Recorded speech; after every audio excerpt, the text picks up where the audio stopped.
অনেক দিনের সম্পর্ক। এসব তুমি কি বলছো? হ্যাঁ, আমি ঠিকই বলছি। আজ আমি মা হতে চলেছি, তাই ও আমাকে অস্বীকার করছে। আমি ওকে বলেছি, তাই ও আমাকে জানে মেরে দেওয়ার হুমকি দিচ্ছে। না, আমি আপনার কথা বিশ্বাস করি না। টনিকে আমি খুব ভালো করেছি, ও এরকম কাজ কখনো করতে পারে না। আমি জানি তুমি আমার কথায় বিশ্বাস করবে না। এই দেখো মেডিকেল রিপোর্ট। টনি এত বাজে ছেলে। ছি।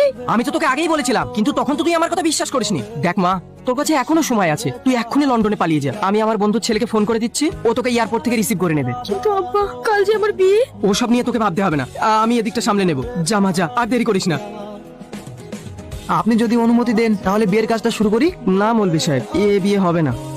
কি বলছেন আপনি? বিয়ে হবে না মানে? ভাই, আমার মেয়ে সে সকালবেলা পালিয়ে গেছে। আমি অনেক চেষ্টা করেছি ওকে খোঁজার, কিন্তু পাইনি। মেয়েটা যে কার সাথে কোথায় গেল আমি কিচ্ছু বুঝতে পারছি না। সেদিনের পর ও আমার জন্য পাগল হয়ে গেছে, কিন্তু ও যতই পাগল হোক আমি ওকে ক্ষমা করতে পারিনি। দেখো সালমা, যাই কারণ হোক না কেন, ও একজন পেশেন্ট, আর ডাক্তার হিসেবে ওকে সুস্থ করা আমাদের কর্তব্য। তুমি চেষ্টা করে দেখো, কিন্তু আমি ওর সামনে যেতে চাই না। তা বললে তো হবে